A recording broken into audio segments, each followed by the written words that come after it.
El saqueo de una tumba perturba antiguos espíritus indios. Me corría sudor frío por la nuca.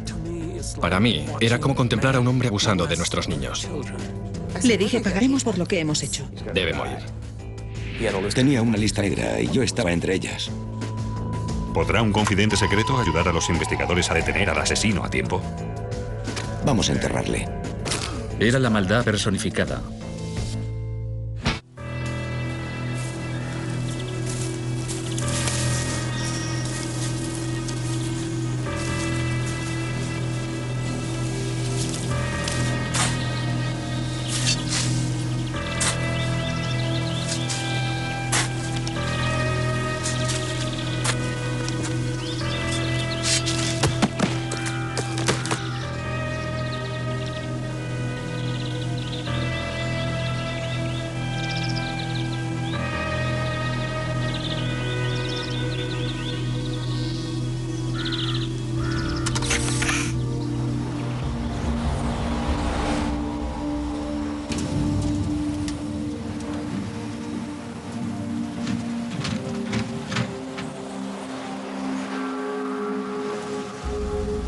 Es una siniestra historia que empieza en el hermoso pero desolado desierto de Black Rock, en Nevada.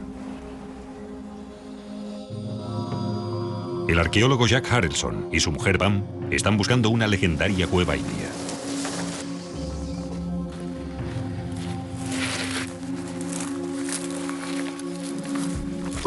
Acampamos en el lecho seco de un lago, rodeados de montañas.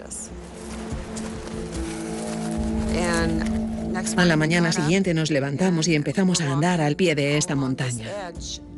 Mira allí. Y por fin encontramos la cueva. Dijimos, es aquí. Los dos estábamos bastante emocionados, pero también teníamos un poco de miedo. Desafiando la legislación federal y arriesgándose a acabar en la cárcel por perturbar un antiguo cementerio, Jack Harrelson y su esposa Pam empiezan a excavar en la cueva protegida. Teníamos un cedado enorme que nos servía para filtrar la tierra. Era increíble las cosas que sacábamos con este sistema. Casi cada vez que llenábamos el cedazo sacábamos algo. Sabíamos que era ilegal, pero no nos importaba. En cuanto Jack encontró la cueva, pasó allí todos los fines de semana, todos los días disponibles, todas sus vacaciones, durante casi 2 años sacando escombros de la cueva. A veces incluso viajaban de noche. Utilizaban redes de camuflaje para ocultar su vehículo, por si las autoridades territoriales sobrevolaban la zona. Jack estaba obsesionado con encontrar objetos de todo tipo, pero en realidad buscaba algo realmente espectacular. Jack y Pam descubren puntas de flecha, joyas y calzado de la cultura bayute que floreció antaño en el desierto de Black Rock. Hay un mercado negro para los objetos de los nativos americanos. Los buscadores de tesoros, los que profanan los sepulcros de los indios, se llevan los objetos funerarios, los limpian y los venden. A pesar de los riesgos, Jack y Pam siguen excavando cada vez más adentro de la cueva, hasta toparse con un extraordinario descubrimiento. Pensé, caramba, ¿qué será eso? Cogí un cepillo y lo limpié. Era una cesta muy grande. Y le dije, Jack, mira eso. Y él me dijo, es un sepulcro. Retiré todas las piedras a su alrededor y finalmente pude despegarlo de la tierra y lo saqué afuera, como si lo llevara en brazos. Y él me dijo, ¿sabes qué llevas ahí? Contesté que no. Y él me dijo, ahí dentro hay un niño. Entonces pregunté qué íbamos a hacer. Y él dijo que lo esconderíamos entre las matas de salvia, bien cubierto por si alguien subía hasta aquí. Y seguiremos adelante, porque seguro que hay más. Yo dije que de acuerdo, pero me entró una sensación muy rara. Empecé a pensar en enterramientos, en seres humanos, en nosotros. Y pensé, no deberíamos desenterrar tumbas. ¿Qué estamos haciendo? De repente, lo tuve muy claro y le dije, no podemos tocarlos. Y él me dijo, bueno, pero es que tenemos que hacerlo. Y nos pusimos a discutir. Jack cogió estas cestas y se las llevó a su casa, en Grants Pass, Oregón. Luego abrió el grifo de la ducha con el agua muy caliente para que se formara mucho vapor en el cuarto de baño. Con el efecto de este vapor, las cestas se reblandecieron de nuevo, de manera que pudo abrirlas y en su interior había restos humanos. Había un niño y una niña. El niño era muy pequeño. Tenían las caras hundidas, pero con la piel todavía pegada a los huesos. Su pelo estaba intacto. Estaban completamente momificados. Era fascinante, pero no podía dejar de pensar que me pasaría algo malo. Eso es lo que pensé, que me perseguiría un espíritu indio o algo parecido, que se vengarían causándome algún daño por haber hecho esto. Y pensé que teníamos que volver a enterrarlos en la cueva, pero nunca lo hicimos. Terminaron en el jardín. Jack se apoderó de los objetos funerarios que contenían los cestos, despojó los cadáveres de su ropa, cualquier cosa que podía serle útil, y lo expuso todo en su casa. Jack tiró los restos en una bolsa de basura. Excavó una fosa en el jardín y los enterró.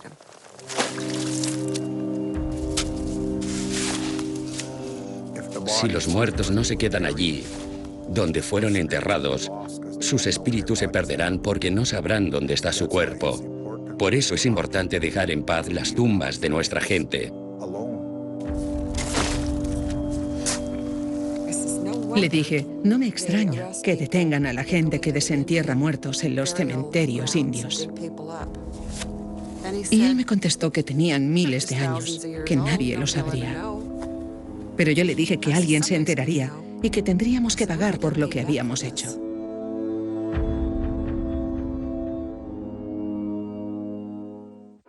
A continuación, Me lo contó todo sobre la cueva. Estaba muy orgulloso de lo que había hecho. y más tarde, Me corría un sudor muy frío.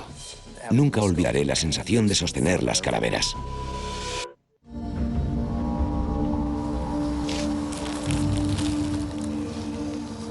Jack Harrelson ha enterrado 2 cadáveres indios en su patio trasero. Pero no podrá guardar el secreto mucho tiempo. Mi hermana, mi cuñada y yo fuimos a verles un día de visita y ella le preguntó por qué le crecían tanto los girasoles. Y él contestó que los abonaba con indios muertos. Creyeron que era una broma, pero algo más tarde hablaron con su exmujer y supongo que ella les dijo que sí, que bajo estos girasoles habían 2 niños indios enterrados, que eso era un fertilizante. Y eso ya fue demasiado. Quiero decir que hay bastante diferencia entre recoger puntas de flecha y desenterrar niños muertos. Cuando los rumores llegaron a oídos de las autoridades, estas se dirigieron al capitán de la policía de Oregón, Walt Markey, que investigaba el comercio ilegal de objetos nativos americanos. El fiscal me pidió que investigara ese asunto para ver si era cierta la historia de unos indios muertos en el jardín de Jack Harrelson. Markey se lanzó a investigar este caso con toda su energía. Empezó haciendo lo que casi todos los periodistas y, sin duda, muchos policías y detectives suelen hacer. Fue inmediatamente a interrogar a la ex esposa. Y de repente, Walt Markey, acompañado de un par de agentes más, llamó a mi puerta.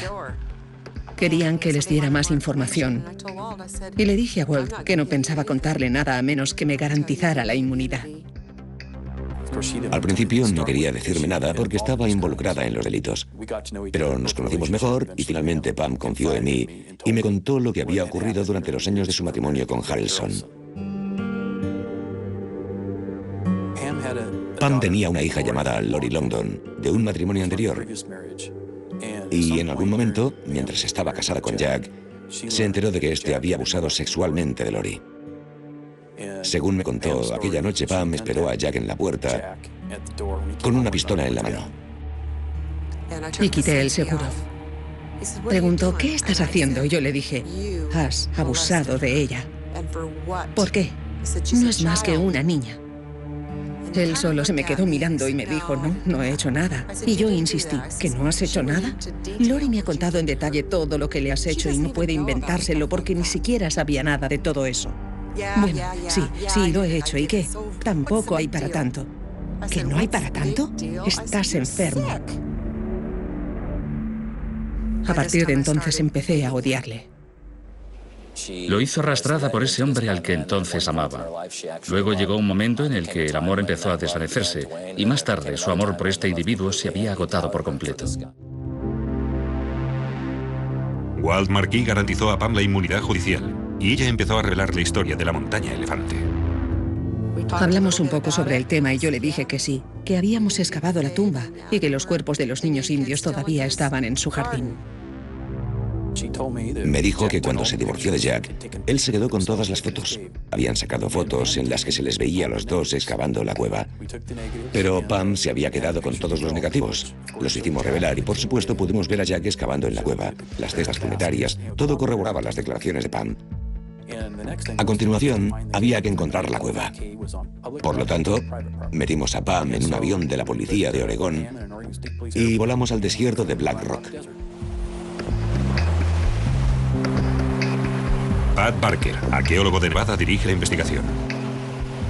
Se sospecha que Jack Harrelson ha estado excavando en este yacimiento y estamos aquí para evaluar los daños infligidos y el valor de los hallazgos. Le había explicado todo lo que habíamos sacado de la cueva. Quedó impresionado. Me preguntó cuántas camionetas habíamos llenado con este botín y yo le contesté que solo sabía que habían sido 3 años de trabajo muy duro y sucio.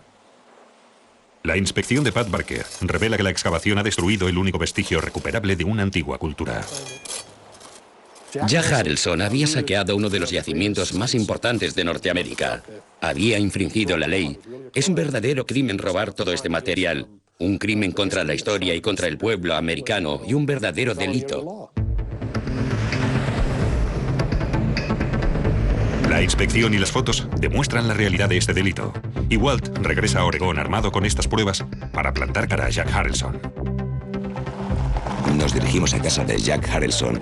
Entramos por el caminito de la casa y Jack Harrelson estaba de pie junto a la puerta, apoyado en el dintel y tomando una taza de café. Le dije que había venido a investigar un crimen, su saqueo de una cueva en el desierto de Black Rock, y le pregunté si podía entrar en su casa. Jack me dijo que podía investigar todo lo que quisiera.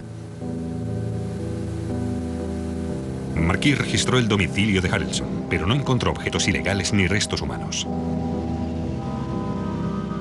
Yo sabía que tenía tanto ego como 10 hombres juntos. Por lo tanto, apelé a ese ego y le dije, mira Jack, lo sé todo sobre la cueva y deberías estar orgulloso. Lo que has hecho es increíble y te harás famoso. Se me quedó mirando y preguntó, ¿de veras lo cree? Y le dije, oh sí. Es un gran avance para la investigación. Y Walt intenta sacarle más datos. Me contó todo lo que había hecho en la cueva y se mostraba muy orgulloso de su supuesta hazaña. No voy a negar que encontramos cosas bastante interesantes.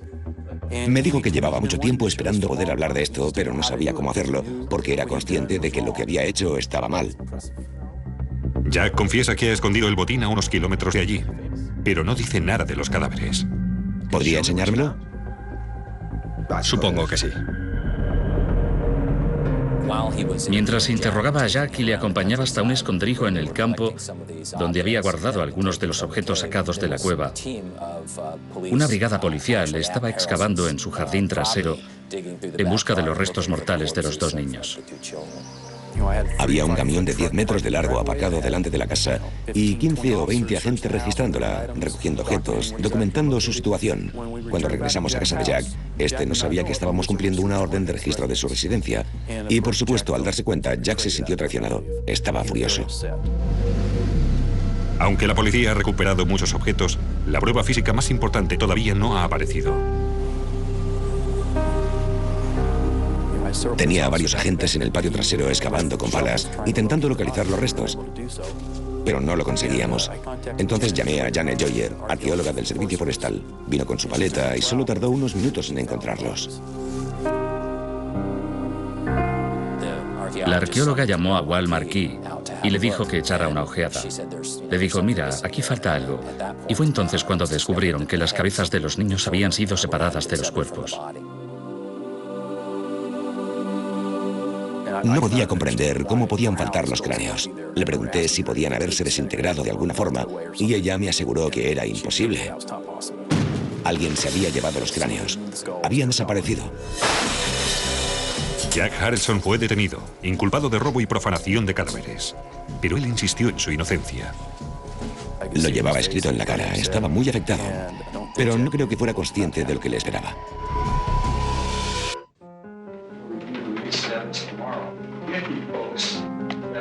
El juicio contra Jack Harrelson se inició en enero de 1996. Fue procesado por maltratar cadáveres, es decir, por enterrar los restos humanos en su patio trasero. También estaba acusado de robo. La acusación fundamentó su alegato con el de las pruebas aportadas por Marquis y con la ayuda de miembros de la tribu Paiute. Los huesos y los restos humanos que habían contenido estas cestas ya no estaban donde debían estar, en las cestas. Me dolía mucho. El testimonio de Wilson Wiwa fue devastador para Harrelson. Ahí estaba un chamán nativo americano, un hombre muy religioso, ante el tribunal, diciendo que aquel hombre no tan solo había profanado un sepulcro, sino que también había atacado el espíritu de todo su pueblo. Nuestro pueblo no trata a los muertos con esta falta de respeto. Por lo tanto, muchos americanos de la tribu de los Paiute del norte estaban indignados porque los había desenterrado, vuelto a enterrar en su jardín, para cultivar luego flores en esta tierra. Durante el juicio, miembros de la tribu entonan una plegaria a sus difuntos.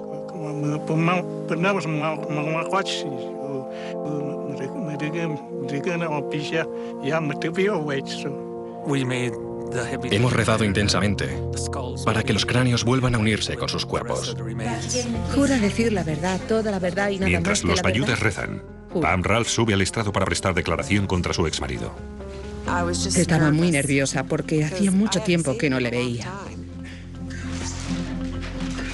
Le miré una vez y estaba tan lleno de odio. Opinaba que estábamos dándole demasiada importancia a todo aquello. Sí, hablamos de que estaba mal hecho. La única cosa que Jack Harrelson reconoció que no era correcta, aunque dudo de que le pareciera incorrecta, fue que no tenía permiso para excavar en aquella cueva. No se arrepentía en absoluto. No sentía ni demostraba sentirse culpable por nada de todo lo que había hecho y estaba genuinamente sorprendido por la energía con la que estábamos acosándole todos. Jack Harrelson declaró ante el juez O'Neill que él era un arqueólogo. El juez le sostuvo la mirada y le dijo, no, no lo es, usted es un ladrón. Y eso es algo que Jack Harrelson no podía aceptar.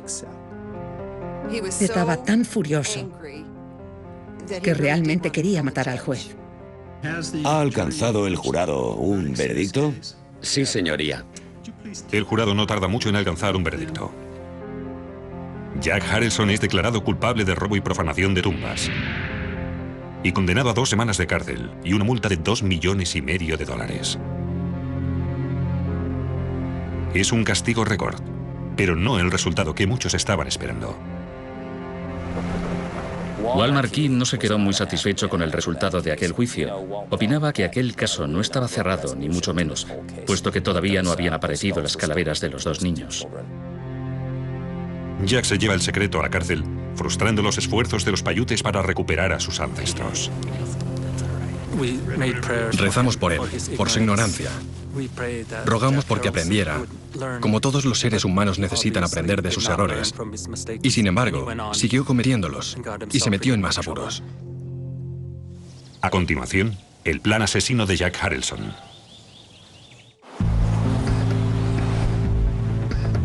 Dos años después del juicio de Jack Harrelson, Walt McKee sigue buscando los 2 cráneos desaparecidos. Recurre a sus fuentes confidenciales y le llegan inquietantes noticias. Tras cumplir una corta condena de cárcel y arruinarse con la explotación de una mina, Harrelson vuelve a entrar en el negocio de las antigüedades ilegales. Recibí una llamada de un agente especial de la Administración Territorial. Según me dijo, uno de sus confidentes se había ganado la confianza de Jack Harrelson y este le había dicho que tenía la intención de regresar a la cueva de la montaña Elefante para completar las excavaciones. Cuando conocí a Jack, me dijo que llevaba bastante tiempo en el negocio de las excavaciones, que todavía tenía algunas en marcha y que le habían detenido por este motivo. El confidente es un extraficante de anfetamina que coopera con la policía. El pasado de Brian es bastante accidentado. Forma parte del mundo de Lampa en el sur de Oregón. Es una larga historia de consumo y tráfico de drogas y se había metido en suficientes líos con las autoridades para aceptar convertirse en soplón. Había ayudado a las autoridades locales en varios casos importantes y McKee conocía sus andanzas en el pasado. Para pillar a un criminal, nada como otro criminal, y yo tenía mucha experiencia. Walt le explica la misión secreta que debe llevar a cabo. Wall me había dicho que buscaban un par de calaveras, los cráneos de aquellos niños que se había llevado de la cueva y que no habían podido recuperar todavía, aunque sí habían encontrado el resto de los cuerpos en su patio trasero, y me dijo que aquello era lo que realmente quería recuperar. Entonces, tuve que montar un plan para averiguar si Jack todavía poseía los cráneos, sonsacarle y finalmente apoderarme de ellos. En su primer encuentro, Brian intenta ganarse la confianza de Jack, ofreciéndole una valiosa colección de flechas. Conocí a cierta gente que me conocía también. Había hablado con ellos y ellos sabían de mi pasado. Por lo tanto, no le preocupaba en absoluto que pudiera estar relacionado con la policía. La fiscalía nos consiguió el permiso para equipar a Brian con un micrófono oculto durante sus conversaciones con Jack. De manera que cada vez que Brian se ponía en contacto con Jack, llevaba una grabadora en el bolsillo que iba grabando sus conversaciones. Estaba acostumbrado a llevar micrófonos ocultos. Siempre llevaba uno. Me parecía natural. Tienes que olvidarte de que lo llevas porque si piensas en eso todo el rato, los otros pueden darse cuenta de que te pasa algo raro. Es como los perros que notan cuando les tienes miedo. Teníamos una grabadora muy pequeña que Brian llevaría en el bolsillo y el cable del micrófono salía del bolsillo y le subía por debajo de los pantalones. Si la conversación se prolongaba demasiado, tendría que ir al lavabo para darle la vuelta a la cinta. Una vez me dijo que era imposible que alguien pudiera grabarle la voz. Dijo, tú podrías llevar encima una grabadora. Y yo me agarré la barriga y le dije, oh sí, aquí está el micrófono, habla hombre, y nos echamos a reír. ¿Quién sabe lo que Jack habría hecho si hubiera descubierto que Brian llevaba una grabadora encima?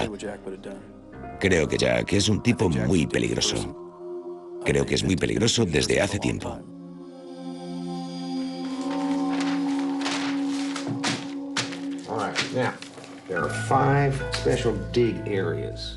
Jack no revela nada sobre los cráneos, pero pide a Brian que le ayude con un trabajo sucio. Quiere que Brian robe objetos funerarios de una cueva india cercana. No quería ir él porque ya había sido detenido anteriormente. Yo le dije que ya me encargaba yo. Le traía los objetos y luego nos repartíamos los beneficios.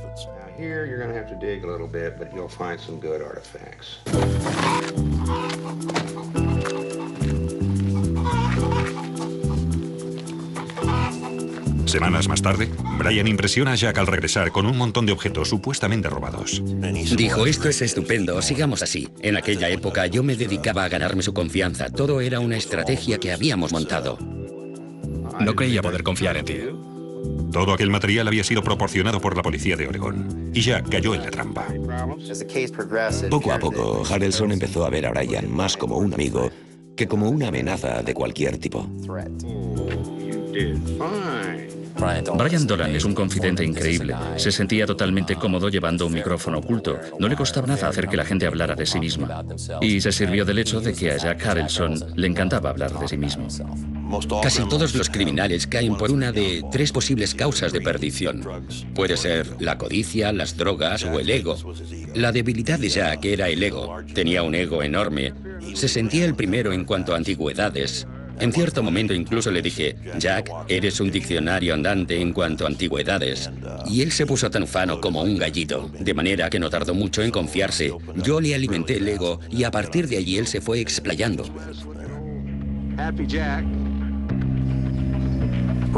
Brian le preguntó a Jack qué había pasado con aquellos indios que había enterrado en su jardín. Y Jack le dijo que la policía los había encontrado y los había desenterrado. Y Brian le preguntó qué había pasado con los cráneos. Y Jack le contó que todavía los tenía, que estaban escondidos en un cuchitril no lejos de allí. Le dije, caramba, Jack, eso es increíble. ¿Todavía los tienes? Y él me dijo, ah, sí, y no los van a encontrar nunca. Le pregunté qué valor tendrían en su opinión. Y él me dijo que no quería que le pillaran por culpa de eso. Entonces me dijo que me daría uno de ellos y yo le dije, caray, tío, genial. Jack había llegado a la conclusión de que los cráneos le habían causado demasiados problemas y que quería deshacerse de ellos. Un día vino con una caja grande, una caja marrón, y me dijo, aquí están.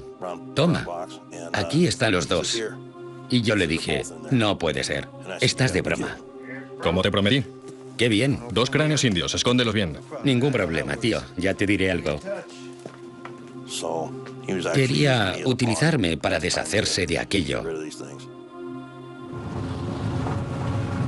Llamé a Walt por el móvil en cuanto me marché de su casa y le dije que ya los tenía.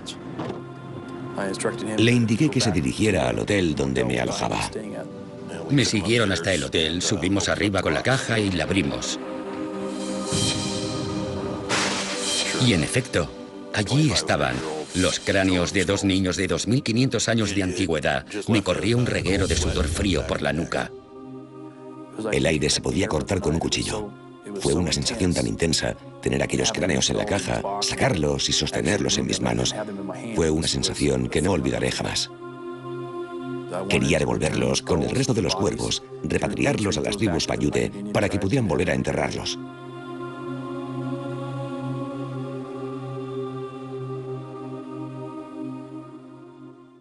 A continuación, Tenía una lista negra y yo estaba en ella.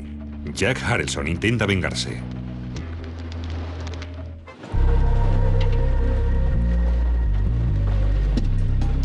Los investigadores han recuperado los cráneos indios, pero sospechan que Harrelson trama algo más. Mandan de nuevo a su confidente, Brian, a casa de Harrelson. Había visto que hasta aquel momento yo había cumplido con todo lo que le había prometido. Por lo tanto, se confió un poco más y empezó a hablar de lo furioso que estaba por la primera vez que había sido detenido. Harrelson empezó a contar sus planes a Brian. Marquis se cree un detective de primera. Pretende hacer carrera deteniéndome. Me dijo que le gustaría mucho eliminar a Marquis. Tenía una lista negra y yo estaba en ella. Una noche, Brian regresó de un encuentro con Jack y dijo que estaba convencido de que Jack Harrelson lo decía en serio. Y nos apresuramos a escuchar la cinta grabada en cuanto pudimos para oír qué había dicho exactamente. Nos dimos cuenta de que la investigación había tomado un giro radical. Walt Marquis. ¿Quién es Marquis? El sargento Marquis. Nos lo tenemos que cargar. Es un jodido embustero. Al oír sus palabras noté que sonaban muy sinceras y por lo tanto me lo tomé muy en serio. Quería matarme en un combate cuerpo a cuerpo y quería cortarme la yugular con una navaja. Empezó a ponerse furioso y lleno de odio y muy resentido con la gente a la que responsabilizaba por su condena. No hizo más que juntar mentiras y más mentiras, y se las colocó al juez y al jurado. Ya, claro. Me dijo, no eres un arqueólogo aficionado. No eres más que un ladrón. Y lo dijo allí mismo durante el juicio. Qué jodido, ¿eh? ¿Cómo crees que me sentí yo? No sé, tío. No soy un ladrón. Ni lo he sido nunca. Pero sí soy un asesino. Empezó a hablar de matar a la gente, gente que merecía morir. Quería matar al juez, quería matar a un antiguo socio. Creía que todos le habían juzgado mal, que él no había hecho nada malo y quería matarlos. Estoy convencida. Teníamos que averiguar hasta qué punto lo decía en serio y tuvimos la idea de introducir un supuesto mercenario para ver hasta dónde pretendía llegar Jack Harrelson. Quería que Brian se pusiera en contacto con Jack y le dijera que tenía un amigo que era mercenario y que para él asesinar a alguien era pura rutina. Entonces tuve que ir de nuevo a verle para ofrecerle la posibilidad de encargarme del asunto si de verdad quería hacerlo. Lo aceptó enseguida. Le dije que conocía un par de tipos con los que solía relacionarme y que uno de ellos era un mercenario en Honduras y que había trabajado para el gobierno. Oye, Jack, conozco a un tío que igual puede ayudarte. ¿Ah, sí? Ajá, le conocí en la cárcel. Es un motero, un cabrón realmente duro. Sí, podría hacerlo. Pero tú también deberías hacer algo por él, ¿sabes? Hombre, claro. Dijo que le encantaría de verdad. ¿Tú confías en él? Pero que prefería que lo hiciera otro, aunque todo el mundo supiera que había sido él, Jack Harrelson, el que se lo había encargado. Dijo, así la gente me mirará de otra forma. Le diré que te llame. No, no quiero verle. No quiero hablar con él. No quiero que haya ninguna conexión entre nosotros. Es demasiado peligroso. De acuerdo. Diré que habrá más de uno. Jack tiene una larga lista de enemigos, pero su primera víctima no es Walt Marquis. Es Lloyd Tolles, su antiguo socio en la mina. Lloyd y él habían tenido negocios en el pasado y según Jack, Lloyd le había estafado unos $7 millones en minerales. Cuando Jack Harrelson empezó a hablar de la gente que quería matar, quién sería el primero de la lista, resultó que Lloyd Tolles estaba el primero porque era el más fácil de eliminar. Me pidieron que escuchara una grabación. Pusieron la cinta y era Jack. Reconocí su voz al momento. Y el tío iba hablando y de repente me di cuenta de que estaba hablando de matarme a mí. Pero a ese Lloyd Olds hay que meterle una bala en la pelvis para que quede inválido, para que ni siquiera pueda mear. En cierto momento incluso hizo el comentario de que no le importaría que alguien lanzara una bomba en la calle y matara a toda su familia, que haría un servicio al mundo entero. Dejé que me explicara cómo quería que lo hicieran. Dijo que quería que lo enterraran en algún lugar donde no le encontraran jamás. Brian insistió diciéndole que una vez hecho ya no había marcha atrás.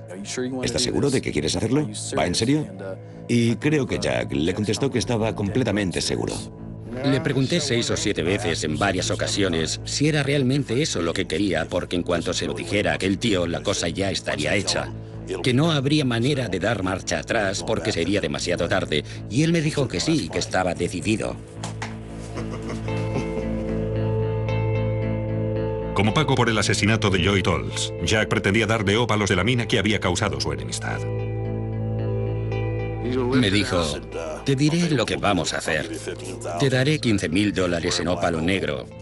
Así no podrán relacionarme con este asunto. Me fui a casa de Jack y al entrar vi que tenía esos tarros de ópalos negros.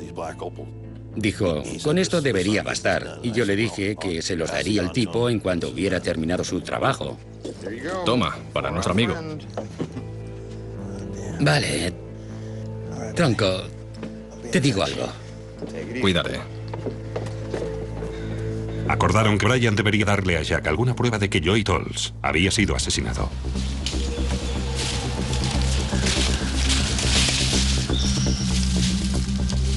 Nos fuimos al bosque con Lloyd y cavamos una fosa. Me ataron una cuerda al cuello. Me cubrieron por completo de barro, la cara, la cabeza, todo. Y me metieron en la fosa. Entonces abrí los ojos y la boca, como si me hubieran ahorcado. Sacaron la foto. A mí me pareció que todo resultaba increíblemente realista. En la foto parecía realmente que estuviera muerto. Pasaron 3 días y yo ya tenía la foto. La llevaba en el bolsillo del abrigo. Llamé a Jack y le dije que tenía que ir a verle, que quería enseñarle algo. Y me dijo que de acuerdo. Mientras tanto, él había encendido la chimenea. ¿Sabes? Aquel asunto del que hablamos. ¿Sí? Soluciónalo. Dijiste que querías alguna prueba. Espero que con esto te baste. Cuando le enseñé la foto, se la quedó mirando y se echó a reír. Jack dijo que aún habría sido mejor si le hubieran destripado y tirado en la calle. Está enterrado en un claro del bosque cerca de Brookings. Yo había escrito en el pie de la foto a quemar para que se deshiciera de ella y la quemara. Él abrió la chimenea, volvió a mirarse la foto y la lanzó al fuego. Uno fuera, quedan 3. Le dije, estaba seguro de que te gustaría verlo.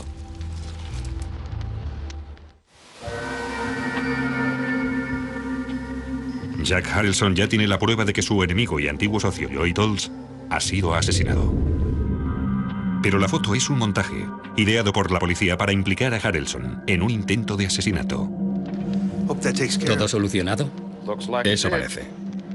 Si Harrelson deseaba realmente matar a Lloyd Tolles, y así sucedió, pagando a un asesino a sueldo, y creía que esta persona lo había hecho, entonces no cabía duda de que seguiría matando. ¿Quién va ahora? Marquis. Él creía haber matado a alguien.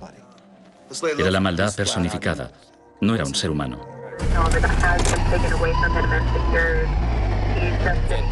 Poco después, las autoridades pudieron detener a Harrelson.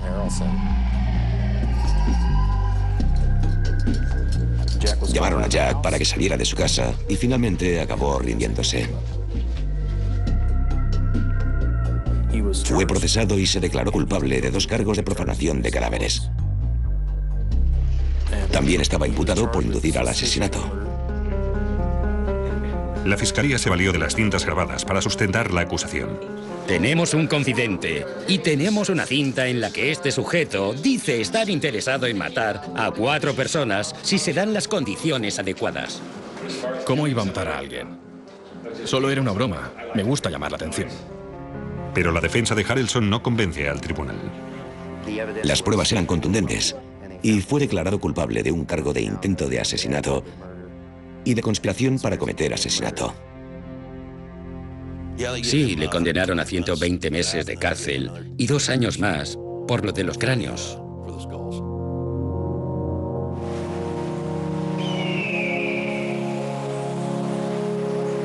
Para nosotros, cuando las personas mueren, se convierten en seres sagrados.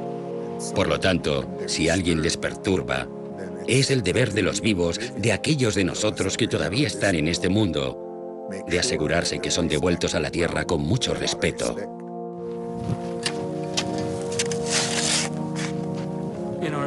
Es muy importante volver a enterrarlos.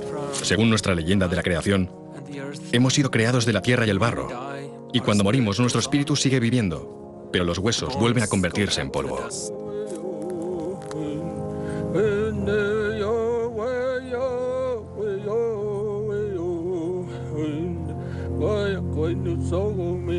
Robar tumbas es monstruoso. Solo puede hacerlo alguien muy malvado. Para nosotros está muy mal.